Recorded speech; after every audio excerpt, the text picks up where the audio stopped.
అప్పుడు అవ్వలేదు. కనీసం ఇప్పుడైనా 2014లో ఎన్డీఏతో కూటమి కట్టి ఎన్నికల్లో పోటీ చేసిన చంద్రబాబు ఘన విజయం సాధించే ముఖ్యమంత్రి అయ్యారు. అప్పుడు మోదీ ప్రభుత్వంలో ఆయన భాగస్వామి కూడా.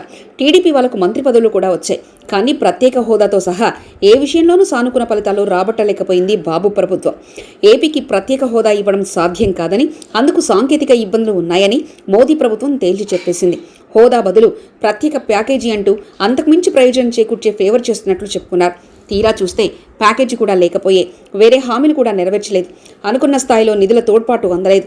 దీంతో బాబు మోదీ సర్కార్ నుంచి బయటకొచ్చేశారు. ఎన్నిక ముంగిట ఈ పారక బాబు గట్టి దెబ్బతిన్నారు.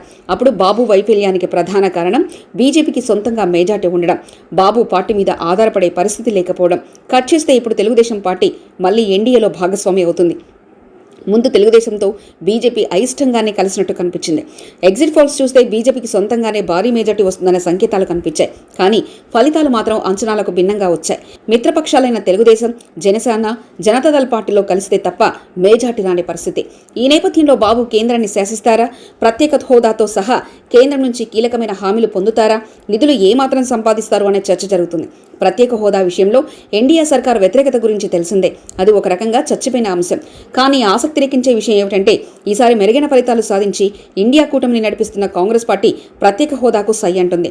తమతో కలిస్తే హోదా హామీని నెరవేర్చడంతో పాటు మరిన్ని తాయిలాలు ఇవ్వజూపుతా ఉంటుంది. ఈ హామీలతో బాబును తమ వైపు తిప్పుకోవాలని కూడా చూస్తుంది. కానీ చంద్రబాబు మాత్రం ఎన్డీఏకు నమ్మకమైన మిత్రుడుగానే కొనసాగుతానని అంటున్నారు.